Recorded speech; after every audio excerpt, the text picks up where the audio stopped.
Welcome to Burnt Out. The Burnt Out podcast shares the stories of firefighters, emergency personnel, and other first responders around the world to create a pathway to save lives.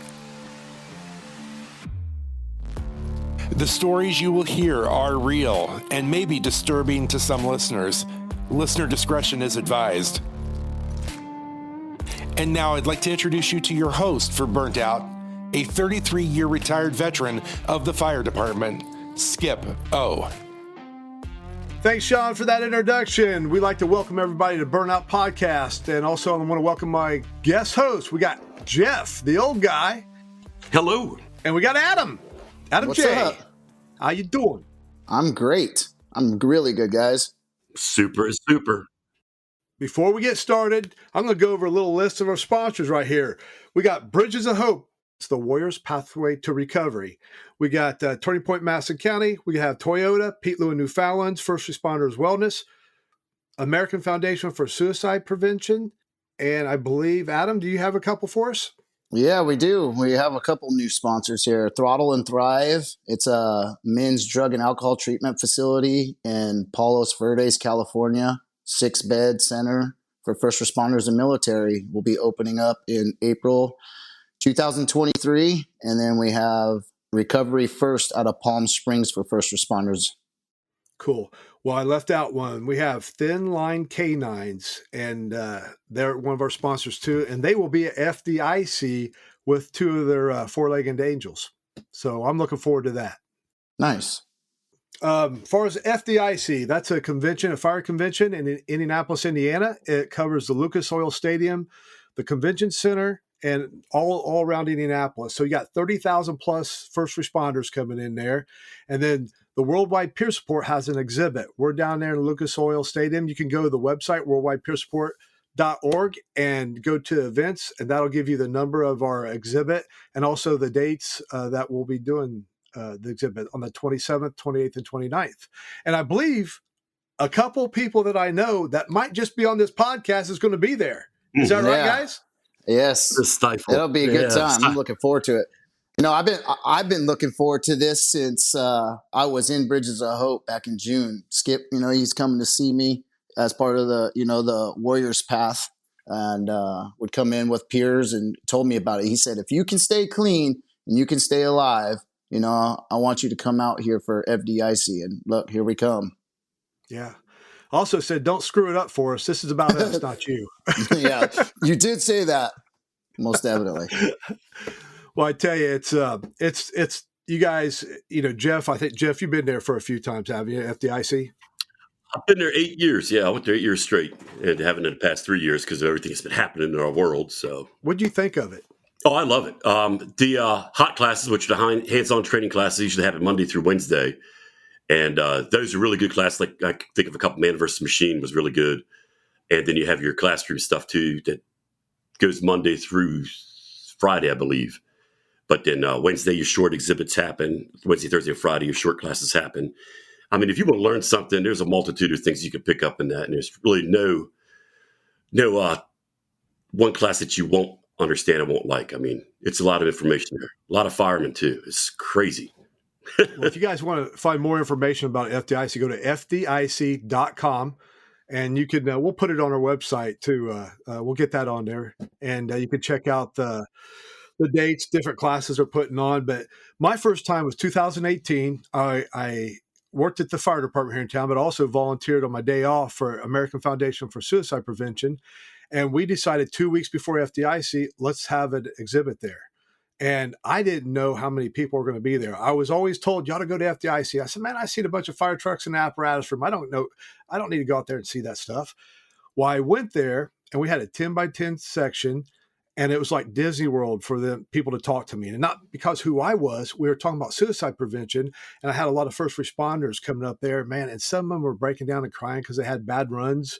And then that's kind of the birth of the Worldwide Peer Support. It started there, and then it came into 2019. We got a website, and we got the business name, and then later on in 2021, we had a lot of firefighters, first responders, all over the United States come on board, and we got official 501c3, and it's been great. It's how the Worldwide Peer Support kind of gave birth at FDIC, though. But let's go back to Adam, Jeff. As long as I'm out of the spotlight, I'm good. So I'm going to think we'll pass it over to Adam. Hey, Adam, it's been 6 months that you've been on the podcast. You've been clean for over 9 months. Man, let everybody know how's it going out there and what's been going on with you. Man, life has been really good for me. And be exciting. Don't be boring. Okay, all right. Exciting. So check it out, you guys. No, but life is good. Life is really good for me since last time. I was really having a hard time trying to find my purpose. I leaving from the fire service and trying to find my new niche in life and finding it finally. Working in recovery with teenagers out of juvenile hall with substance abuse and behavioral health issues, and I'm going to school while working, getting paid to go to school, to be a certified substance abuse counselor. I can't believe I get paid to do this now. This is absolutely amazing. I was telling the boys a couple weeks ago, I think I like this job now, and it feels more important than it did as a firefighter. I know I'm not physically saving lives, but I'm changing them, and I am actually kind of saving them too, because I'm planting the seed. I know we're not striving for perfection, just progress is what we're going for with these kids. We're trying to plant the seed and show them, hey, look, these are the steps out there that you can go and get help. And just being a mentor to them, it's amazing. I can't believe I get paid. Adam, where do these kids come from, and what are their age group? So they're 12 to when they turn 18, they go out to other treatment facilities. So 12 to 17 basically is what we have, and they're from juvenile hall, and they're all over San Diego County. They have to be within San Diego County for our facility. They're all gang related, all of them. These young kids have already been shot, stabbed. They've already done that to people. It's quite sad. They don't have father figures. That's the most common denominator in this. They don't have a father figure. How do these kids find you? They're all on probation. So their probation officer sends them in to us. I work for a group home. It's a major company. And they have like 27 different houses. I'm working with the boys. They have a boys' house and a girls' house. And then they have a bunch of adult inpatient, outpatient stuff. So it's a really big name that I work for. And so they're all on probation. So I'm curious. I don't know if we understand where you're from. What area of the country are you from? San Diego, California. So okay. Yeah, and the kids, they can only be, because it's Medi-Cal funded. So they have to be within San Diego County, because we do get a lot of calls and from other counties that want to send them in, but they can't. Okay. Yeah. So besides that, life is good though. It's busy for me. I really haven't had any days off. I went from not working and trying to figure out what to do with my idle time to not having days off now. And learning that balance is key. I'm still learning 9 months into it, how to do it. I like to go to the gym, and doing jiu-jitsu is an absolute must. It's a new thing I picked up, and it's an absolute must in my life, because I have that problem sleeping still. When we checked in 6 months ago, I still don't sleep very well. And now when I'm doing jiu-jitsu in the mornings, I go back home when it's time to come home from work, and I lay down, and I just, instead of thinking of anything, I think of what I learned today, and like the moves, and like practice when my legs were wrapping around somebody or my arms. And next thing I know, I'm asleep. I'm calm, and it's so different, but I don't stay asleep. I still have that issue. And since the last time we talked, I did a sleep study. I've done a couple. I woke up 52 times in 7 hours, and that's not rest. So they tried to prescribe me the trazodone, and I talked with my sponsor, and he was like all for it. and I was against it. They gave it to me when I was in Bridges, and I didn't like being on that medication. And then I didn't want to have to worry about being, basically addicted to something to go to sleep. So I didn't go that route. I actually got rid of it, threw it away, and then I do melatonin, and I'm still doing ashwagandha that, one of the employees at Bridges of Hope told me to take, which is like a natural root. And I take that at night. I'm not having the problems going to sleep. I'm not having the nightmares. I have crazy dreams still, but not anything like it was after the EMDR. That's another thing. When I got home, I found a EMDR doctor here and do sessions with her. We don't do EMDR as much because we do when we feel like it needs to be targeted, but she's also just a therapist, and I go in and it feels good to offload onto her, And so it's amazing. Got a lot of things. Can you break it down for me what EMDR is? Yeah, I'm not the specialist, but basically it's a desensitization to trauma. So for me, I went in there with a bunch of runs that went on that were never addressed, and they came out in my sleep.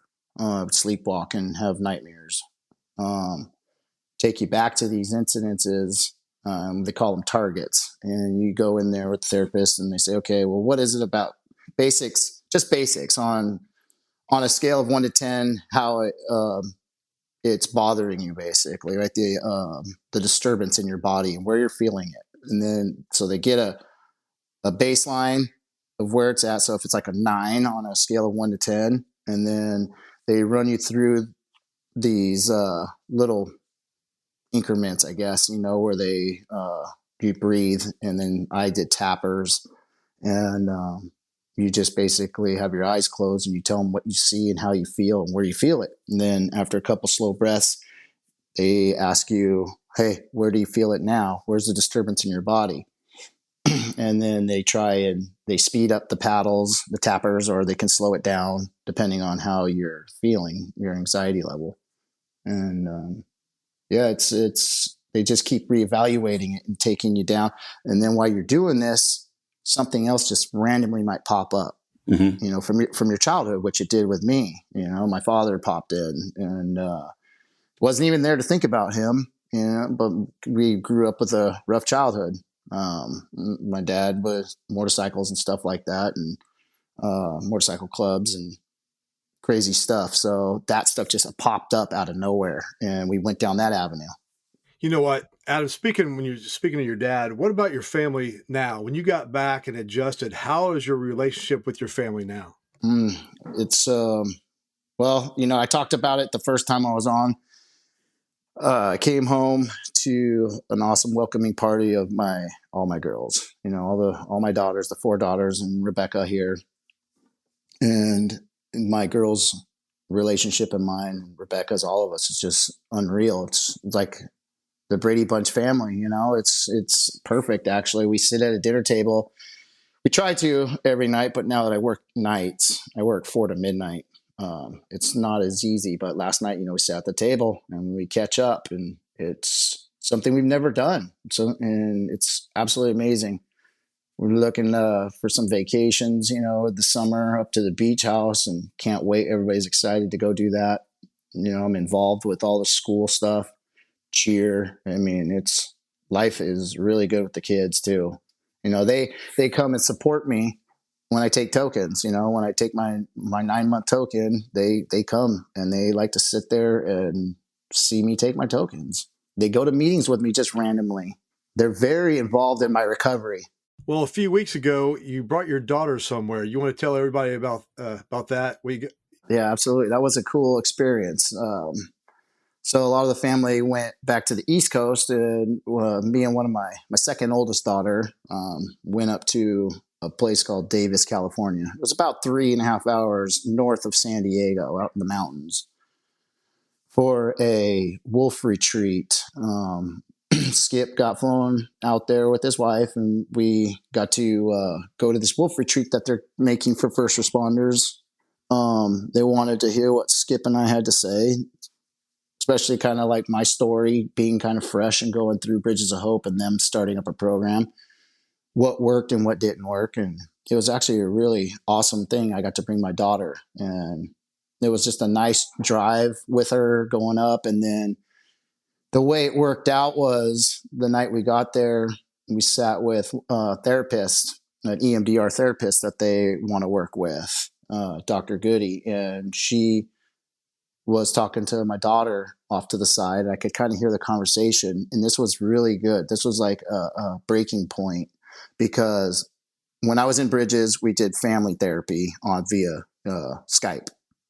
And those went okay, but they didn't go as good as they should have went. We didn't really get into stuff. And then my kids have always been like against going and talking to a therapist. So she started just kind of asking questions and digging in just lightly. And the next thing I know, we're having this 3-way conversation and talking about stuff that never had been brought up before. And so that was nice to kind of break the ice. So when we drove home, I brought it back up and we were able to talk about some things, why I am the way I am, and why I did the things I did. Got to explain it a little bit. And that was a precious moment, that weekend. That was kind of cool. That like, besides going up there and seeing the wolves and getting to see Skip and Diane, that was cool. But like that moment was like the icing on the cake. Well, Adam, I know you came back from there, and then you had something happen. It was kind of a divine providence that I look at. Somebody contacted you, or you contacted them. You want to go through that? What that was about? That was really crazy. You hear about these things that happen when you're in recovery, and signs of your higher power showing that they're there. And I got this random phone call, basically asking me hey, are you Adam Johnson? And it's like, yep. And it was this lady, Siobhan Thompson, and she's the one that's opening the Throttle and Thrive in Palos Verdes. And she just wanted to ask some questions about my experience at Bridges of Hope, and kind of talked a little bit, and then set it up the next day. And I was able to arrange a Zoom meeting, and got to hear all about her program. And it was just cool how things worked out, because she said, oh, I need a therapist still, and I need some peer support, first responders to come in. And she's got the basics of what she needs right now, but she just needed the team. And it's just kind of falling into place where I'm able to help her, get hooked up with a therapist that works with first responders that does EMDR. And then another first responder who's in recovery is interested in meeting with her. They already did have a Zoom meeting, maybe even going to work for him. And I told him I would help him get certified as a counselor to go do that, and got him on the right path for getting certified. So it's just crazy how these things just fall into place. I definitely know this wasn't meant to be. This is too weird to try and this isn't a coincidence. Since we're kind of talking about it, the higher power stuff, I was, what we come to agree on is I was angry with God. I didn't ever stop believing in him. I was just angry. And it was the cliche thing that we all say, well, why did this happen to this kid? Or, why did this person die? And when I got to see it from a different approach, working with my sponsor, I was like, okay, I get what you're talking about now. That was cool. And then, since the last time we talked, Rebecca's coming home from work, and she's at the bottom of our street. This is 3 months ago, I think, Skip, and a drunk driver went through the red light and could have killed her. Just hit her in the door, 60 miles an hour. I got the worst phone call of my life that day. I got some random phone number, and I picked it up, and I could hear her screaming in the background. And this guy says, hey, your wife's been in a horrible accident. And I said, where are you? And he said, this is where I am. He said, basically, it took me 30 seconds to get there. I ran. I just left the kids and I ran. And I got there. She was still in the car. And it looked terrible. It looked absolutely terrible. It looked like a fatality. I've been on thousands of these runs and I knew the outcome, and here she is coming out the passenger side, screaming and yelling, and she's up and walking, but I still knew, hey, there's something could be seriously internally wrong with her. And got her over to the curb and was talking with her. And I still, to this day, still have a problem with thinking, if our baby would have been in the backseat, she wouldn't be here. But, everybody's like, you can't. That didn't happen. Stop. But it's just still so hard to think that, man, and, it chokes me up talking about it because it's so crazy how this happened. You see the car and you're like, how did she live? So, I mean, she came out pretty much unscathed from this whole thing. She had the imprint of the door handle in her side for quite a while. And some numbness in her hand still, a little bit, but it's all coming back. But man, if you don't think God's a real thing, slap me right in the face with it, saying, here I am. I tell you what, when that happened, Adam, and Jeff, you chime in too if you thought that. We get all these little wars in our heads, all these little things that we think are so damn important. We get pissed off, we get angry, and then something like that happens. That stuff for me goes out the window. I don't think of them. I think how I'm thinking about, oh my God, thankful that they're alive, or thankful I'm going into rescue mode. So I don't think about that other crap. And it's amazing how after that's done, I can go drift back to that. But I need to be grateful and go back to and tell those stories that, when I was laying on the hospital bed and I thought I was getting ready to go, it was my second heart attack. And I remember clearing the room. And I remember I just thought of my family, how much I loved them, and I was going to miss them. Nothing else mattered. Have you guys ever, Jeff, have you related to that before about? Yeah. Yeah. And I was listening to what you're saying. I was really getting into it. And yeah. And the hard thing I have to swallow is I really don't have any family here that's close. I have my sister only. My parents have moved on. And that's pretty much for the family loop right there. So the feeling of moving on without having a parent like that is a huge obstacle. And then I have to worry about, of course, I worry about my dogs. What's going to happen to them too? And those things bother me. And it sounds minute, but it's the reality of it is it does in fact bother you. Sure. I tell you, when you brought up the spirituality, Adam, and I was an atheist. I thought I was an atheist, to believe in God. And I started working the steps, talking to therapists, talking to chaplains, and being open-minded because I had a lot of fear and a lot of anger. And it took me a while to finally have a conception of a higher power, which I call God today. And I know with talking to a lot of first responders, they feel the same way. You start talking about that, then there's a wall that starts coming up. Have you guys ever related to that when you're talking to somebody? You talk about the infamous wall, you don't want to share anything with anybody? Yeah, that will work. Yeah, it's either don't share or modify the story so you don't reveal everything. Yeah. I don't have a problem with that, really. I mean, pretty open book. I've always been, for the most part of me, other than my addiction. I thought I was hiding it, but everything else, I think, Skip, I say what's on my mind. I don't have a problem holding back. I been sober for a while. Sometimes I still like putting that mask on. Like last few days, you got in the pit of the stomach, got this anger or fear, I've been working through. And I don't know about you guys. I try to think, I have to have it together because I'm on the podcast or because I'm doing this or doing that. I'm supposed to be that. I got to be open-minded and willing, no matter where I'm at, what I'm doing, about where I'm at in my emotions. And be honest, I got some fear there, but I tell people about it, say it out loud, and then that kind of takes power from it. Can you guys relate to any of that? Yeah, most definitely. Talking about stuff takes the power out of it. Most definitely. I mean, you told me early on, just go and share about it, take the power out of it. And it's 100% true, and being the open-minded and willing, I hate hearing those words together. I really do. Still, I had a hard time with step 2 because I wasn't being open-minded and willing sometimes. I was reminded quite frequently from my sponsor and other people around me, like, hey, that doesn't sound like you're being very open-minded. And so I'm better now. I'm better with that. I'm doing a lot better. I'm open-minded. Skip knows that when I have my mind running around, I'll pick up the phone, I'll give him a call, and he'll hear all about it. So I'm definitely sharing that story with some people anyway and getting it out of my head. Lately here, I've been deluged with, I'm an impatient person. I know that. I'm aware of that.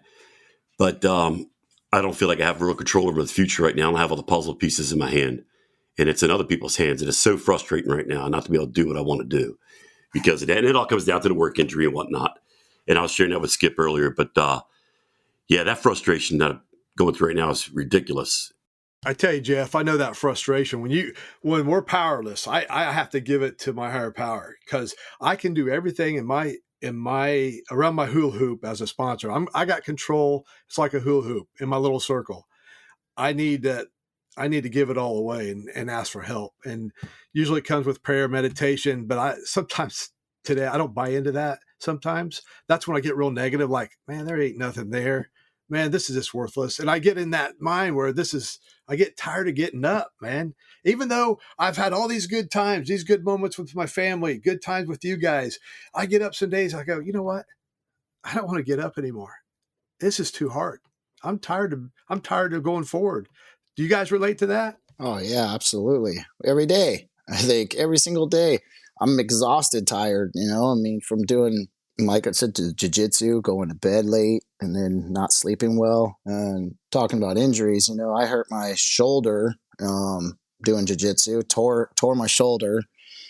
And it's been messing with my sleep pattern even more because I went from, sleeping on my back to now sleeping on my sides for some reason when I don't know, I can't argue with it, right? I can't fight it. I'm going to take sleep when I can get it. And I'm sleeping on my side. And I end up laying on this shoulder. And all it does is irritate me and go, man, I wish you could just be normal, Adam, and take a damn pain pill like a normal person. It frustrates me. I don't know if this is like a weird little reminder that I'm supposed to have. But going to talking with the doctor, I'm going to need surgery, and that's something that scares the hell out of me right now, being 9 months in on this. And, I was open with it. Opiates and alcohol were my problem, and it's not getting any better because I'm not taking a break. And I went and got my Vivitrol shot the other day. I'm not sure if you know what that is, Jeff, but I still get that. I've been doing it since I left Bridges of Hope, and the plan is for a year to be on it. And I talked to the doctor. I said, what's going to be the issue with me being on this? And he said, well, we'll cross that bridge when we get there, but you'll have to get off of it for a little bit.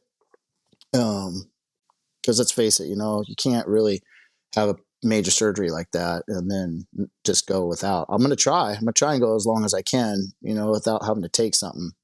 I know I shouldn't even be worrying about it, but it does. It's been on my mind a lot lately because my shoulder is just sitting here reminding me the whole time that it's jacked up.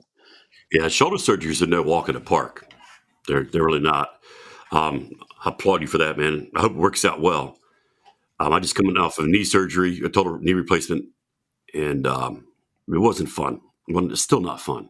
Hey, just keep doing what you're doing, Adam. You're teaching me and Jeff what not to do. So we appreciate you sacrificing your body so you can teach us. So keep doing it your way because that worked for years for you. I thought it was for a long time. I always tell the guys I'm helping. This was told to me, so it's like I'm a recorder. They tell me about their life. I go, well, how's your way working? Is that working out very well? Yeah. Nope. Well, I get a lot of guys I help, and I was the same way. They come in, they want to help, and then they start getting picky. It's like a menu. Well, I want that, but I don't want that.